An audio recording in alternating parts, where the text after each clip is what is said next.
আছেন? এই যুবক শোনো, যুবক, এই দুনিয়াতে তোমার কোনো ইবাদত, তোমার কোনো দান সদকা, তোমার কোনো হকগিরি আল্লাহর দরবারে কবুল হবে না।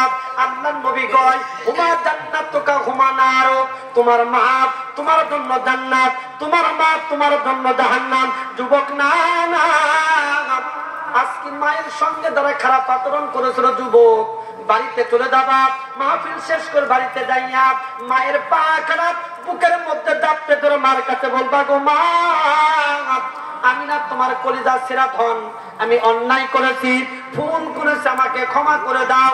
এ দোস্ত, কত মানুষ আজকে বয়স 60 বছর হয়ে গেছে, মাকে 40 বছর আগে কবরস্থানে রেখে এসেছি। কত যুবক, কত বৃদ্ধ বাবারা আজ পর্যন্ত মায়ের কবরের কাছে পর্যন্ত যেতে পারি না। জোরে বলে না, আছে না? না,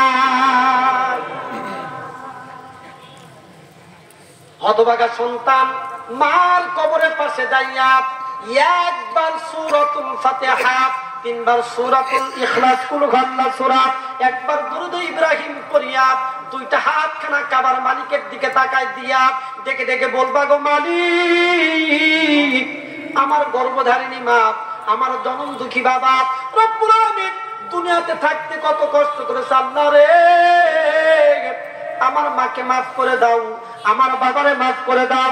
রব্বির হামহুমা কামা রব্বায়ানি সগীরা। দোয়া করার দরকার আছে না নাই? আমরা মার কবরের পাশে যাই না, আছে না নাই? শ্বশুর বাড়িতে মিষ্টি নিয়ে যায়, রসগোল্লা নিয়ে যায়, নাটোরের কাঁচা গোল্লা নিয়ে যায়, টাঙ্গাইলে চমচম নিয়ে যায়, কিন্তু মা জনম দুঃখে একটু পান খায়, 100 টাকার পান কিনে দিতে পারি না। এ দোস্ত, না না, মায়ের সঙ্গে খারাপ আচরণ করা চলবে না। ওমর ফারুক, যুবক, নিশ্চয় মায়ের সঙ্গে অন্যায় করেছ, বাড়িতে যাও, মার কাছে ক্ষমা চাও, মায়ের পা ধরে ক্ষমা চাও। যুবক, তোমার কপাল খুলে দিবে কে? আল্লাহ। ধরে বলেন কে? আমি চ্যালেঞ্জ করে বলতে পারি, আমি নিজেও প্রমাণিত, যার মা সন্তানের জন্য তাহাজ্জুদ করে দোয়া করেছে, এই সন্তান এই পৃথিবীতে কোন জায়গায় সে থাকে নাই, ওই সন্তানকে আল্লাহ পাক তামাম বাংলাদেশময় পরিচয় করে দিয়েছে। ঠিক। একটা কথা মনে পড়ছে, বলবো বলবো বলবো আমি যখন খুব ছোট, যখন হেলখানায় করি, আমার ভালো ব্রেন থাকার কারণে আমি ছোট্ট মানুষ মাদ্রাসায় গেলে শুধুই কাঁদতাম, এত কান্নাকাটি করতাম যে আমার মা সারা পৃথিবীতে আমার এক মুহূর্ত ভালো লাগতো না।